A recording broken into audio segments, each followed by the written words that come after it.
Hundreds of trees to be felled for Cambridge bus route to tackle climate change. Save the planet by chopping down all the trees. Hundreds of trees in an orchard designated as a habitat of principal importance in England should be felled to build a new busway to tackle climate change, councillors in Cambridgeshire voted on Tuesday. Is that why they call it net zero? Because by the time they're finished, the number of trees will be net zero. Good one, Paul. Cotton Orchard contains about 1,000 trees and grows 26 varieties of apples as well as pears and plums. Yeah, get rid of them, it's eco-friendly. Same thing happened in Plymouth. Suddenly I see all these lefties piping up about the evil Tory councillors chopping down trees in the middle of the night. Then I go on the council website and it confirms they chopped down the trees to build a new cycle route. Extinction Rebellion types lobby for all these new cycle lanes, then express utter bewilderment when all these trees are felled to make way for them. Congratulations, idiots. Happy now? This is also happening all over London. Hacking down beautiful old sumptuous trees to make way for cycle lanes. Jeremy Clarkson talked about how they were trying to do it around Holland Park. This is Holland Park in London. One of the most beautiful streets in London because of all the trees that line it. And these are trees that the Mayor of London wanted to pull down to make way for a cycle lane. Well, he can fuck off. I mean, the man's obviously deranged.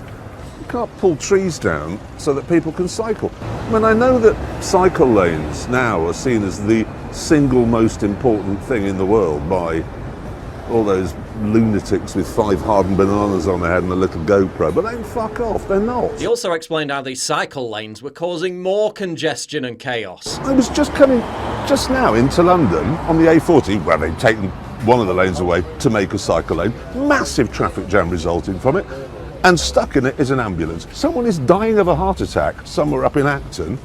Ambulance can't get there because they're building a cycle lane. We live in absurd times. And watch how cyclists behave when using them. There's at least 50 of these across London, and they've expanded under Sadiq Khan, the Labour mayor. And they're controversial because, as you can see behind me, there's a zebra crossing, but it's barely marked. And what we're witnessing is scores of cyclists streaming through without stopping for pedestrians. They constantly whine about drivers putting them in danger. Then they go and do precisely the same thing to pedestrians. And what we've seen is almost all the cyclists failing to stop at the zebra crossing when there are pedestrians or bus passengers waiting to stop. In one case, we saw a man on crutches who was waiting to cross the zebra crossing, and 17 cyclists streamed past without stopping. It's like cyclists are this new elite special class of people that we constantly have to pander and genuflect to. Look at ULEZ, the ultra-low emission zone that Sadiq Khan is now expanding to the whole of London. It affects the drivers of cars manufactured before 2015. They'll have to pay £12.50 a day, every day, just to get around. And who drives those older cars?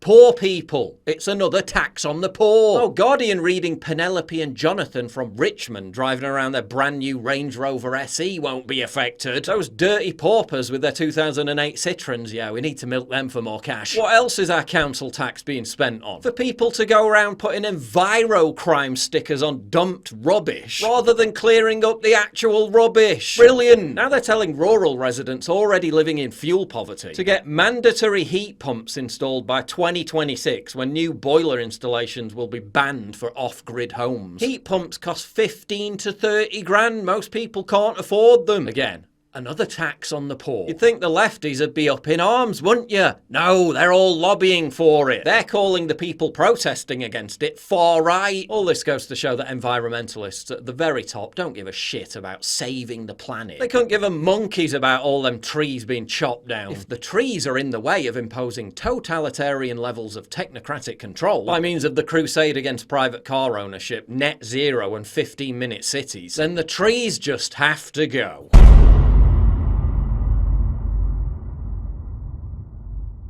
Get early access to videos, exclusive live streams, and personally DM me. You've seen how much I get demonetized all the time. Well, this is how you support me. By subscribing at pauljosephwatson.locals.com. Please click the link in the description.